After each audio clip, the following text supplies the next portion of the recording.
Welcome.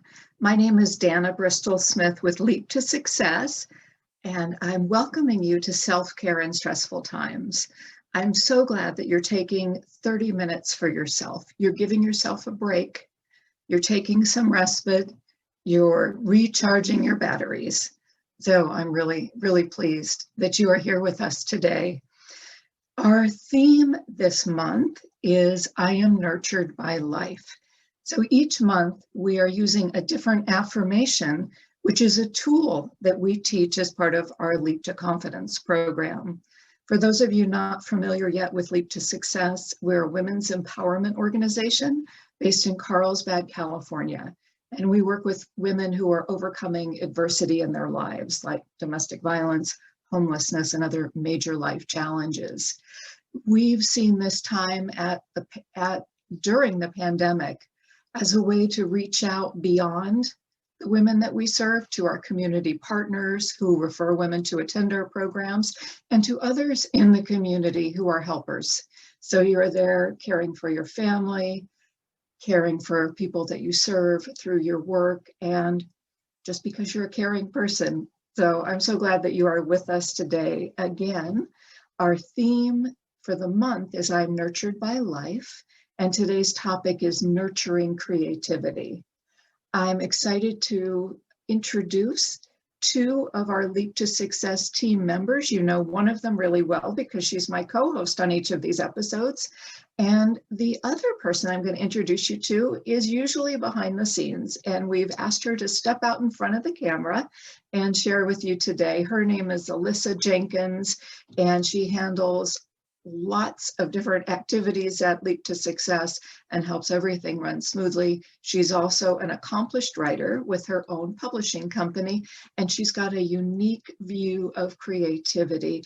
So here's Alyssa, and she's going to share a little bit of what she's talking about today. Hi, everyone. I'm really excited to be out behind the camera with you today, and I'm very excited to share some of the ways I like to nurture creativity in my own life. I'll be talking about kind of a little mental game I like to play when I'm out in nature, and also some journaling techniques. Great. Thank you, Alyssa. And next is our Director of Community Engagement, Kelly Grimes. And many of you know Kelly as she gives presentations in the community to introduce people to our Leap to Confidence program. And if that's something that you're interested in finding more about, we'll put Kelly's email in the chat so you can reach out to her directly. Kelly and her family explore creativity in a lot of ways, and she's going to share one of those with us today. Here's Kelly. Thank you so much, Dana. I am absolutely delighted to be here and share how my family nurtures creativity with play. So we're going to explore the benefits of play and give you some concrete ways to integrate more play into your day. So I'm really glad you're here with us today. Thank you, Kelly. And exploring your own creativity can be a nurturing experience. And according to Forbes, it can boost your happiness, your mental health, and your immune system.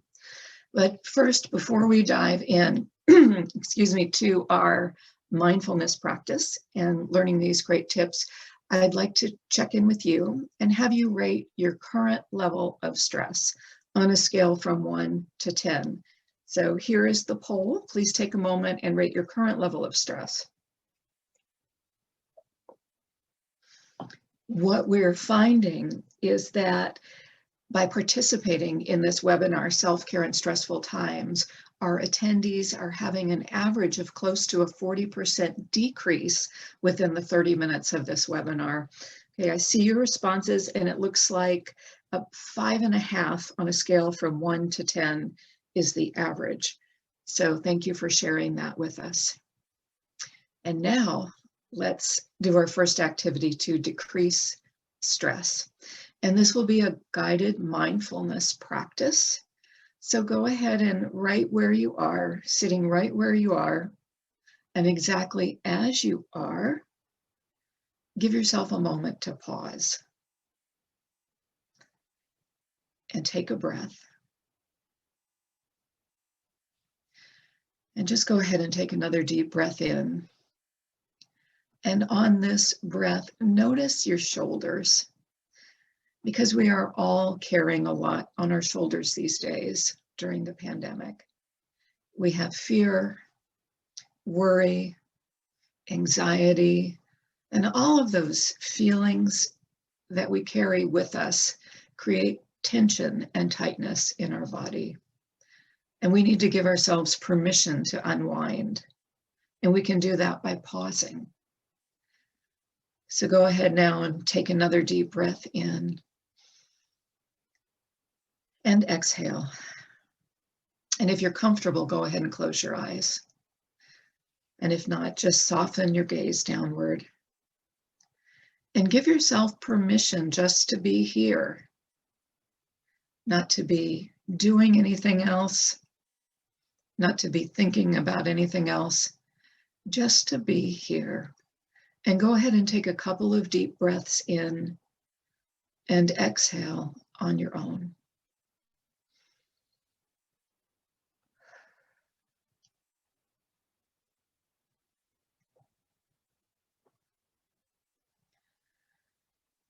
On your next breath in your mind or out loud, go ahead and say with me, I give myself permission just to be here.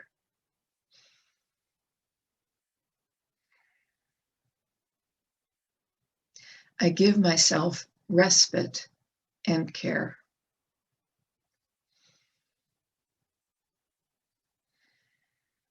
Good.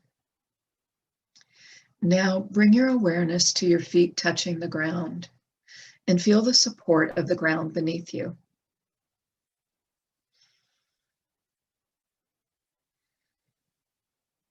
Notice the chair and the support that it gives your legs, your hips, and your back.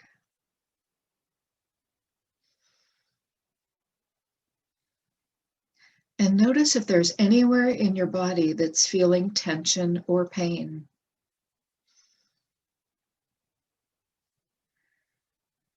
Wherever that might be, bring your awareness and your attention to that area and see if you can breathe directly into that area.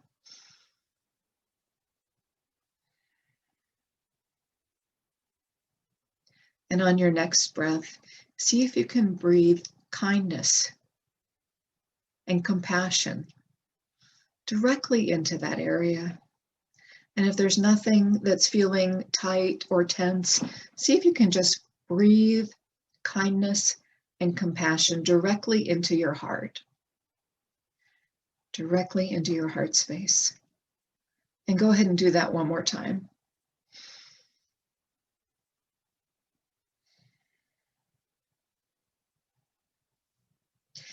On your next breath, notice your inhale as it enters through your nose and fills your lungs and your belly. And put your hand on your belly as you breathe out through your nose. And go ahead and breathe in again, feeling your belly expand. And breathing out, feeling your belly deflate. And go ahead and repeat that 3 times on your own, breathing in through your nose and out through your mouth.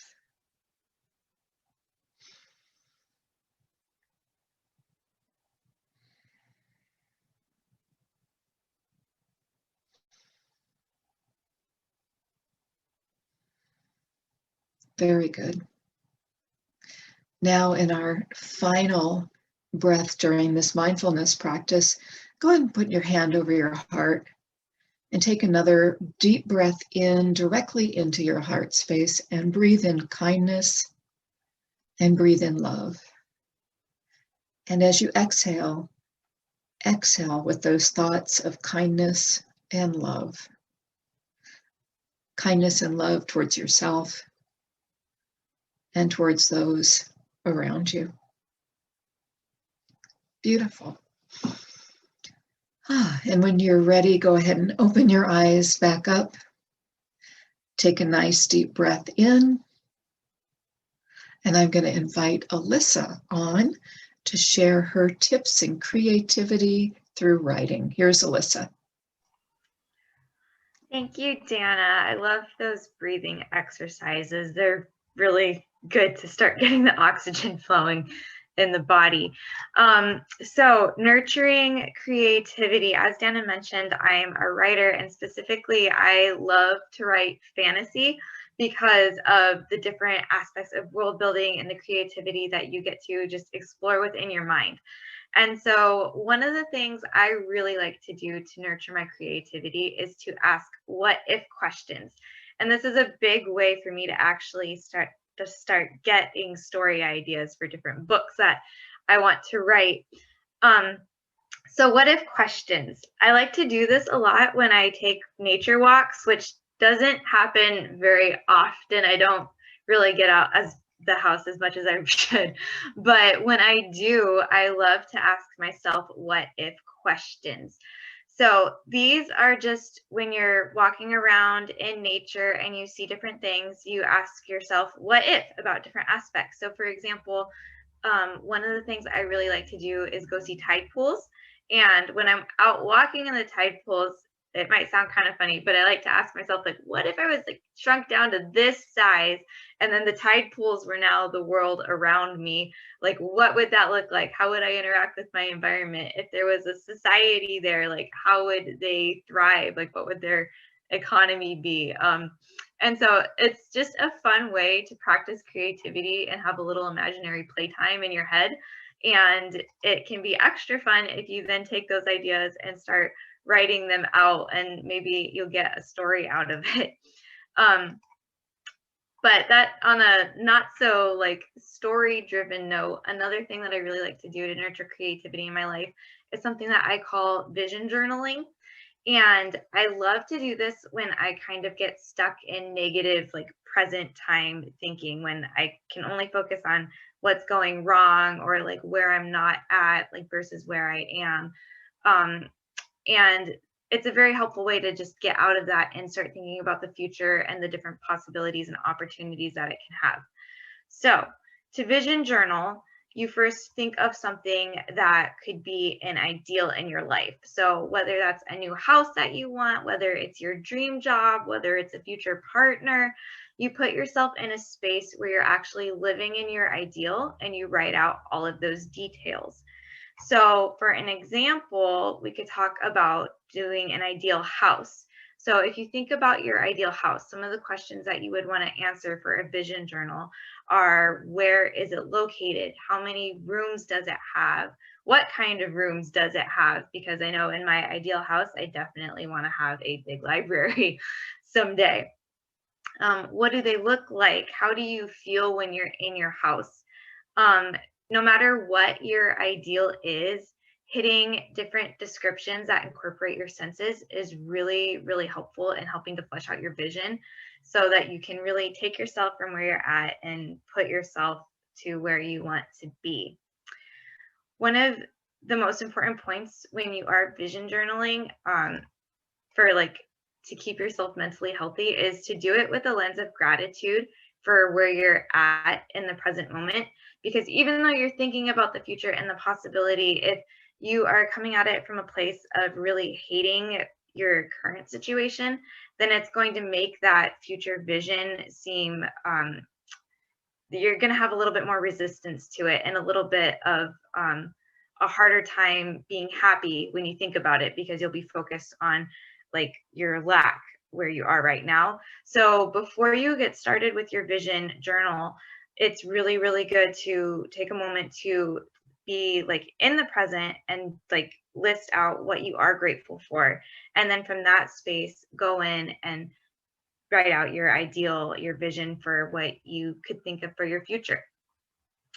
One of the ways that you can incorporate this throughout the week is thinking of an ideal that you'd like to experience. So as I mentioned, that could be a future house, that could be an occupation, it could be a dream car, it could be a future relationship that you want to have, whether that's like with friends or romantic. And so choose one of those, and then throughout the week, you can work on fleshing out what that looks like for you. Thank you, Dana. Well, that was fun, Alyssa. I think I might go down to the tide pools and ask some of those what if questions.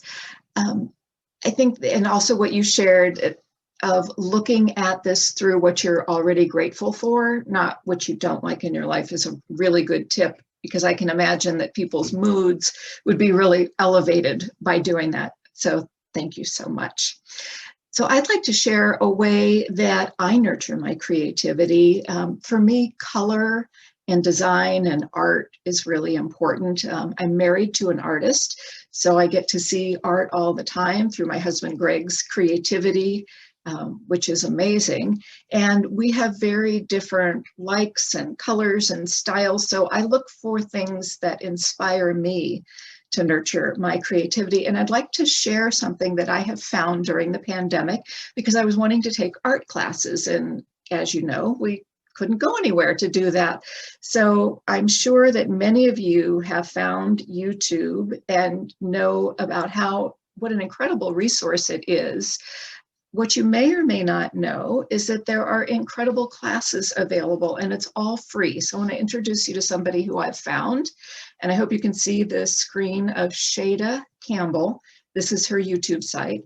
Shada is an art teacher who lives in Canada, and from her home studio, she teaches watercolor painting. And I have had many lessons with Shada. And what you'll probably notice here is she has over 800,000 subscribers, which is amazing. I don't know how many she had before the pandemic, probably not nearly as many as she has now, but this has been really fun. Here's Shada talking about painting her watercolor flowers.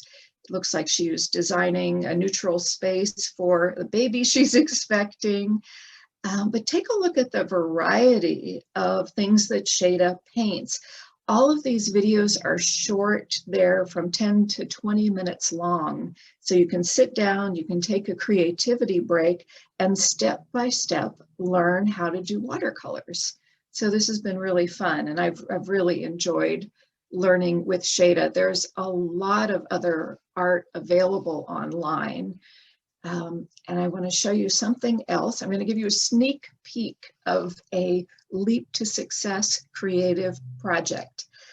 You might recall that we put a call out to our graduate community to share with us the affirmations that they have used to help shift their mindsets to be more positive.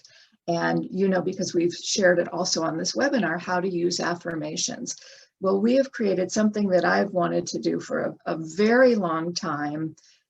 We have created, or it's in the process, so you're getting a sneak peek. It hasn't even gone to the printer yet. It is with our artist, but this is going to be our very own Leap to Your Best Life affirmation card deck. And you'll see the beautiful colors and flowers, and like watercolor flowers that it's surrounded by.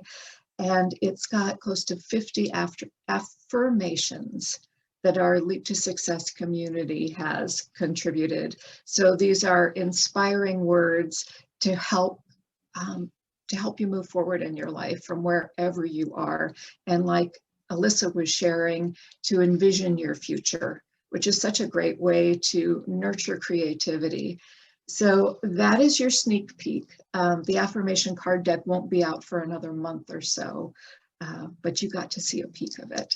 And how I like to nurture my creativity through art and design. Next, I'm going to invite Kelly on to talk about how she nurtures creativity in her life. So here's Kelly. Thank you so much, Dana. Oh my gosh, this is so fun. I love hearing how my colleagues nurture creativity and just start thinking about how important creativity is to how we nurture and care for ourselves. In fact, we use creativity in so many different ways. And so finding ways to nurture it and be nurtured by it is a real gift. So what I want to share with you today is that the way my family nurtures creativity is through play. We use creativity in so many ways, whether we're creating art or dancing, laughing, playing games. Playing has been really important, as well as being creative and having fun. Those are the values that my family holds. And it has supported us in managing stress and health challenges for over 2 decades. So I know it works. We've been blessed that my husband has worked for a local board game company called The Op, or formerly USA Opoly, here in Carlsbad, California for 23 years. And so we've played multiple games every day. That's just part of the culture of our family. It's been a beautiful way to connect, to bond, to de-stress, and to nurture our creativity as well as our community. We call my husband the explainer because he teaches people how to play games and understand the rules with beautiful clarity. So it's really fun. We feel really blessed to have it. So we can bring a lot of people in, and we've been doing it on Zoom since we were in a pandemic. But before, we would have big community gatherings, playing games all together. Play and playing games nurtures our creativity because it invites us into being mindful, being present, and also thinking outside the box, right? There's a spontaneity. There's a kind of looking at things through a different lens than we normally do when we play games. I was interested, I know anecdotally for myself, how much play has been important in learning and growing, both personally and as a collective in our family and in our community. But I wanted to see what were other things out there. And so I found a great article from helpguide.com, just talking about some of the benefits, just in case you need a little nudge to start inviting more play into your day. So what we know about play is that it relieves stress, right? It's fun. It can trigger a release of endorphins. That body is natural, feel good chemicals, and it promotes an overall sense of well-being and even temporarily relieves pain. We know that playing games can also improve brain function, right? So there's certain strategic games like stress or completing puzzles or pursuing other fun activities that challenge the brain and can help prevent memory problems and improve brain function overall. We also know that that social interaction of play with family and friends can help ward off stress and other things like depression and anxiety. It also stimulates the mind and boosts creativity. So you see this with young kids, right? Think about how much creative visualizing play there is. They learn best when they are playing, right? And this is a principle that can apply to adults as well. You'll learn a new task when it's fun and when you're in relaxed, playful mood. And you can also stimulate your imagination to help you adapt and solve problems, which, oh my gosh, during a pandemic, right? We are in a situation we've never seen before. So we may not be able to use the old solutions to solve this. It's called an adaptive problem. So we have to use adaptive solutions, and play might give us a new perspective of how to address something that would really transform our stress and our situation in doing so. So I love that. You can gamify anything as well. That's really fun. I think of things that we've done. We did a self-nurturing challenge as a family and had specific things for 30 days that we were doing and checked out to see, you know, who did the most. You can gamify decluttering and letting things go. We just did a minimalist challenge for the month of February and gave something away each day based on the number of the day, right? So by day 28, we were giving away 28 things. So that was really fun. Anything that makes it fun for me, just allows me to release the resistance. And I think Alyssa said earlier, gratitude does the same thing. So play and gratitude have a similar feeling in our bodies. Play can also improve relationships and your connection to others, right? I don't know if you've ever had an experience of sharing fun or laughter with people, but it's like no other. And it also fosters empathy, compassion, and trust. That's just really lovely. It also teaches cooperation, because it's a powerful catalyst for positive socialization.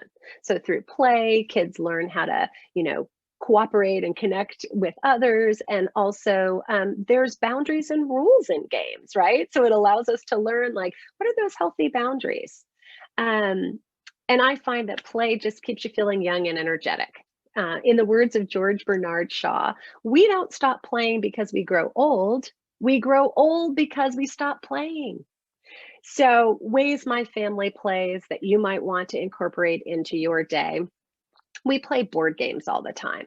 We play dice games all the time. We play ping pong. We love ping pong. I mean, you can just do that for a few minutes and really boost your mood and de-stress. We love putting on musicals or music of any kind and singing and dancing. That's very playful. We also play the ABCs of gratitude. I've shared in past webinars. You start with A, go through Z, finding something you're grateful for that starts with a letter of each, A, B, C. And that's a really fun way to kind of put a twist and add more creativity in. We love to play ball or connect with our dogs in a playful way. And sometimes, friends, it's just being silly and goofing and laughing that can be exactly the medicine that I need in that moment to de-stress and kind of come back with a new perspective of being nurtured. So you have heard from our Leap to Success team all these different ways to nurture creativity. We heard from Alyssa about writing and journaling. We heard from Dana using art or design or color. I use play to nurture my creativity. So my question to all of you is, what will you do this week to nurture your creativity? We would love to hear some ways so that we could share them, because I always think that the more that we hear from others, the more wisdom that arises from the room, the more inspired we are to take next steps. So if there's anybody that wants to share any ways they're committing to, sometimes it's a good idea, right, to leave a webinar and say, okay, I'm going to do this one thing to nurture my creativity this week. What would it be? The beautiful thing is there are infinite ways. So I hope you find that way that will really light you up this week. And I'll hand it off to Dana. Thank you, Kelly. I was going to jump in because I noticed a little bit earlier somebody mentioned that she just bought a mini watercolor kit and some blank postcards, and that she's going to stay in touch with friends and family that way. So I'd love that. We've got people saying envisioning. So I know that Alyssa has inspired people to envision the future. And what a beautiful way to do it through words and those what if questions that Alyssa mentioned. You might also think about going and sitting in nature and drawing what you see, or even thinking about drawing the way that you're feeling. I think when we can incorporate more of ourself and communicate perhaps in ways that we don't usually communicate, it opens up new creativity. I see that somebody, they are flooding in now. Okay, we've got dancing as a way to nurture creativity. Someone else saying going for walks and enjoying all the spring flowers that are blooming everywhere. That's a wonderful way. Someone else saying, thank you so much for all these ideas. And Kelly, they love your idea of decluttering, and we wish her luck in that. We've got someone else saying playing a new game. Yeah, there's so many different ways. And I think this time of year, as we're approaching the beginning of spring, is a great time to look for new ways to energize ourselves, look for new ways to nurture creativity. And I don't know about you, but I certainly get a boost of energy and creativity at this time of year. And I really, really enjoy that. Well, I want to thank you all for being with us. Before we sign off, I want to go ahead and do our stress poll once again and see where you rate your current level of stress on that 1 to 10 scale. And I see the poll is up, and let's see what we've got. Oh, we've got quite a few people down at a 2 and a 3 and a 3 as they come in. It looks like we have decreased the stress level by about 50%, because it looks like the average right now is between a 2 and a 3. So good job.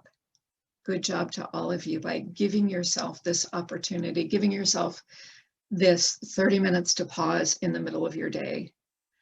You are worth giving yourself a break. I want to invite you to come back with us next week as we explore nurturing yourself through nutrition. And we're going to dive into an area that we have not yet And I'm excited, we're going to have a special guest, Elaine Bryan, who is a holistic nutritionist. And she's going to share her tips on how we can nurture ourselves through those things that we put in our mouth.